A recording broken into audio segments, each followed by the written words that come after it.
Sawa, turudi kwenye tetesi za usajili. Hii wiki ni wiki ambayo dirisha la usajili limefunguliwa mpaka Januari 31 ndiyo dirisha litakwenda kufungwa. Sasa kuna mengi ambayo yanazungumzwa ikiwemo tetesi kubwa kuhusiana na aliyewahi kuwa kiungo wa klabu ya Simba Clatous Chota Chama kurejea tena ndani ya kikosi cha Simba.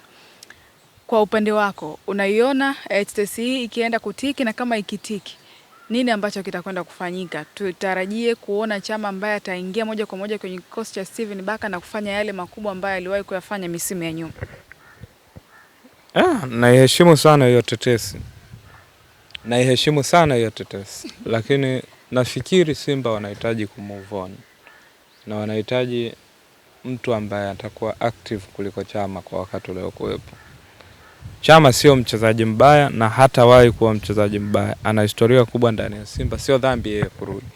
Lakini kwa ukizungumzia kwa uwezo wa kupambana wa Simba, kwa namna ambavyo wanatengeneza mazingira ya Simba ya kupambana kila siku, nafikiri wangehitaji sana kuwa na mchezaji bora kuliko Clatous Chota Chama, kwa sababu at the end sio swala la yeye tu kuweza kushindana, sio swala la yeye kuweza kucheza, bali ni swala la kuhakikisha wanakwenda kupata ule ubora ambao wanauhitaji kwake. Sasa wanaupataje huo ubora? Ni lazima wahakikishe kwamba wana deliver kwenye performance bora, wana deliver kwenye kiwango cha juu, na wanajaribu kutengeneza mazingira ambayo yatawafaa kwenye Champions League, kwa sababu mpaka sasa hivi msimu ni kama umeshaharibika.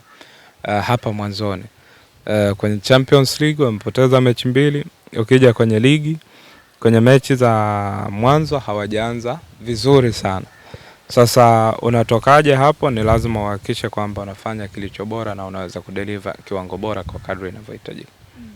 Kwa hiyo ukiniambia binafsi kuhusu usajili, sioni kama unaweza kuwa ni usajili huo kwa wakati uliokuwepo, lakini pia hauioni hiyo nafasi.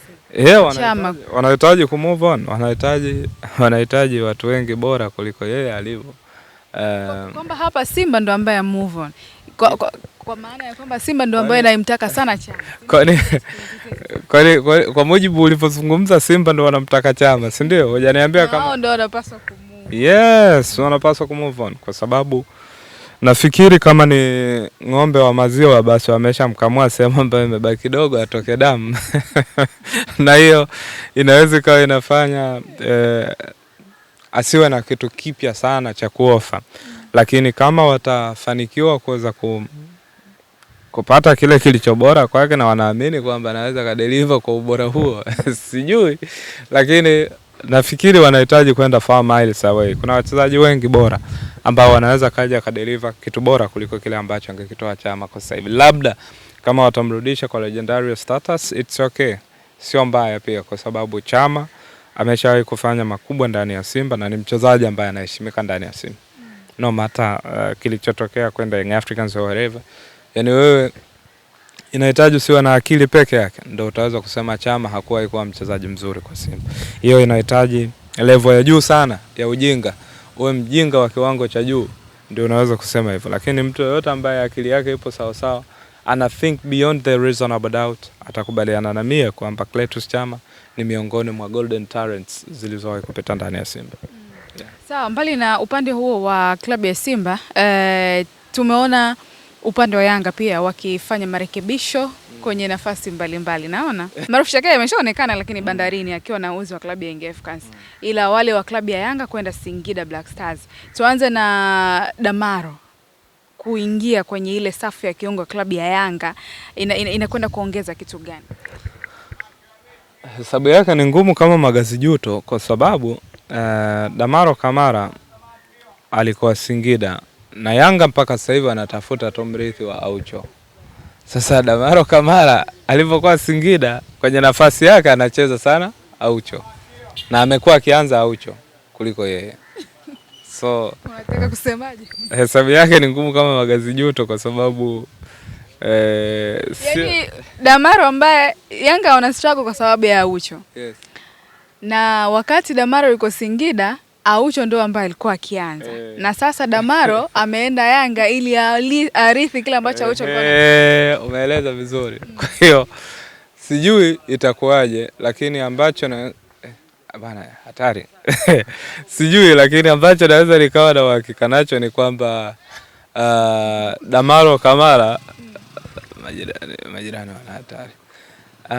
Ambacho naweza nikawa na uhakika nacho ni kwamba Damaro Kamara angetamani kwenda kuboresha kitu ndani ya Young Africans, na uwezo huwa nao kwa sababu alicheza vizuri sana akiwa na Hafia FC ya Guinea, na alicheza vizuri pia akiwa na Singida, na naamini ana uwezo wa compete kwa sababu ni mchezaji ambaye umri unamruhusu pia kuweza kujifunza na compete kwenye kiwango bora kabisa. Bali na kiungo ukabaji, lakini pia kwenye nafasi ya kiungo mshambuliaji ambaye anatajwa maarufu Shakei. Ni sahihi kwa sasa hivi Shakei akijiunga na klabu ya Young Africans, lakini akienda kufanya zaidi ambacho kilikuwa kikifanywa na Dumbia. Ukimlinganisha na Dumbia inawezekana, lakini kwangu mimi naamini kipaji cha Dumbia mpaka leo. Na narudia tena, Yanga walisajili kipaji kizuri sana kwa Mohamed Dumbia. Sijui labda mpira umemkataa, sijui. Ama labda sijui kwa sababu hakucheza kwa muda mrefu hapo katikati, lakini ukizungumzia talent wise mchezaji mwenye kipaji kikubwa tu na uhakika huo. Whether vitu vitamkataa or whatever, lakini bado nitaendelea kuamini hivyo. Talent wise ni mchezaji mwenye talent kubwa sana. Lakini umeniuliza kuhusu Maruf Shakei. Shakei tangu amefika nchini amekuwa na kiwango kizuri, lakini msimu huu hapana. Msimu huu kiwango chake kipo down. Hayupo kwenye ule ubora wake. Na mimi sizungumzi kwa stats kwa sababu hajafunga, haja-assist. Nazungumza niliyekuwa namuona uwanjani. Mimi natangaza mpira kila uchao. Kwa hiyo naenda uwanjani namuona mchezaji na najua the way anavyo progress na vitu vingine vya namna hiyo. Hajawa yule ambaye wengi tunamfahamu. Kuachia mpira kwa haraka imekuwa kidogo, kupiga sasa hivi hapigi sana. So karibu kila kitu ambacho huwa anakifanya kimekuwa kama kimepungua kidogo. Nafikiri anaweza ka upgrade. Yanga wanaamini hivyo, kwa hiyo sitaki kutia doubt yoyote kwa sababu Yanga wanaamini na wao ndo waliomsajili na wao ndo wanaomlipa.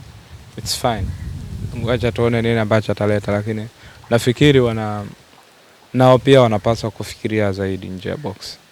Yeah. Sawa, Singida, Yanga, Azam, Simba wako mapinduzi kule. Mapinduzi namna gani kwa msimu? Ni move nzuri sana ama ni michuano mizuri sana.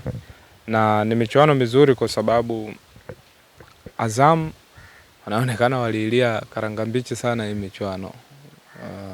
Wapo serious na jambo lao. Ukiwatazama Simba pia wamepeleka watu. Yanga peleka timu. Ni michuano fulani ambayo kwa siku za hivi karibuni watu wataongeza userious. Na mshinda anapata milioni 150. Milioni 150 kama anaipata timu kama anapata timu kama TRA, anapata kama timu za Zanzibar. Yaani timu ya Zanzibar itoe milioni 150. Ni pesa nyingi sana. Wana utajiri hao. Yaani wanaweza kumsajili mchezaji yoyote pale visiwani. Yoyote wanayemtaka pale visiwani. Sababu mara ya mwisho nakumbuka mchezaji aliyokuwa amesajiliwa kwa dau kubwa pale visiwani alikuwa ni nafikiri alikuwa ni kwenye kumbukumbu zangu mchezaji ambaye alikuwa amesajiliwa kwa dau kubwa alikuwa ni mchezaji mmoja wa KVZ kikosi cha Valantia, na alisajiliwa kwa milioni 10 nafikiri. Milioni 10 ama 15 hivi. Kwa hiyo kupata milioni 150 maana yake unaweza kupata wachezaji karibu 15 wa sample hiyo wenye ubora mkubwa. Nafikiri wanaweza kawa wanahitaji kuweza kufanya kitu kilicho bora zaidi. Sawa, mimi nikushukuru sana Nazareth Upete. Ukienda kule salimia jirani. Mwambie Kisugu ajikaze na ajikaze. Aache kukopa. Sio ndo ulimpigia kumuomba pesa? Latifa wana nifahamu. Kati mimi na Kisugu nani atamkopa mwenzi? Mimi kitu pekee ambacho naweza nikamwomba Kisugu labda niletee maembe au aje nikunia nazi huko ndani. Lakini kinyume na hapo Kisugu. Basi jana Upete kamaliza sana akasoma mpigia simu kumuomba pesa, sijui nini. Mambo kwa ushahidi. Mambo kwa ushahidi.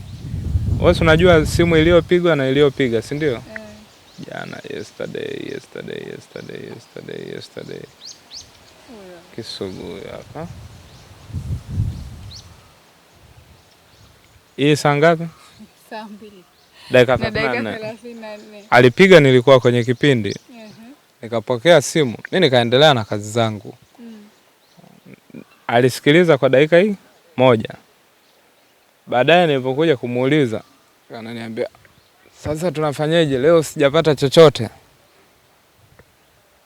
Akawa anasema hivyo, sasa tunafanyaje? Mimi sijapata chochote. Kwa hiyo nikaonekana nani? Of course mimi Kisugu huwa nahesabu kama ni mtoto ambaye mimi ni wajibu wangu kumsaidia. Kwa hiyo kumbe kasoro tu sehemu ambayo ananishinda. Sasa hivi nataka nianze kuchukua hatua mwenyewe, kwa sababu nikimpa hela anazichezea, anazitumia vibaya. Enda kununua nguo za kike, yani inabidi mimi ndo nikanunue. Nikanunue. Sababu nilikuwa na mpango wa kumpa jezi ya Al Ahly, lakini nikaona ni aheri ile hela nibadilishe, nimnunulie chakula na nimnunulie nguo, aache kuvaa viatu vya kike. Asante. Shukrani.